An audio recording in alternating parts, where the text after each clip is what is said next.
ముందు వాడికి భోజనం పెట్టు, వాడికి భోజనం పెట్టి వాడి కడుపు నిండాక అప్పుడు నువ్వేం చెప్తే వాడు వింటాడు.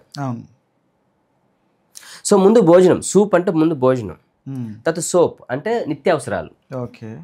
సోప్ అంటే నిత్యావసరాలు అనమాట. ఏమి కావాలో వారికి.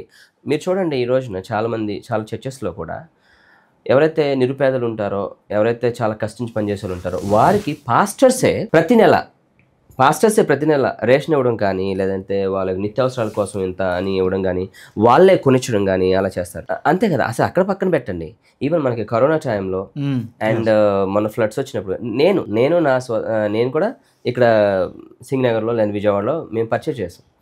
మేము చాలా మందికి ఇట్లా సూపే కాదు సోప్ కూడా ఇచ్చాం. అంటే ఇన్ ద సెన్స్ వాళ్ళు నిత్యావసరాలు, వారికి కావాల్సిన ఒక కేజీ కందిపప్పు, కేజీ చికెన్, అంటే sugar and something like that. వాళ్ళకి నిత్యావసరాలు soaps and some other things that they need.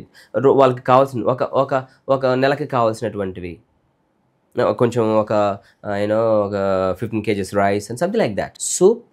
Soap then salvation అంటే రక్షణ. అంటే ముందు వాడికి భోజనం పెట్టు, వాడి ఆకలి చూడు, ఆ తర్వాత వాడికి ఏం కావాలో అవి నువ్వు ఇవ్వగలిగితే ఇవ్వు. అప్పుడు నువ్వు వాడికి సువార్త ప్రకటించు, వాడు ఖచ్చితంగా నీ యొక్క మాట. ఎందుకంటే ముందు క్రీస్తు ప్రేమను చూపించకుండా నువ్వు సువార్త ప్రకటించేస్తాను. 2 మతాలు ఏమున్నాయో మీకు తెలుసు.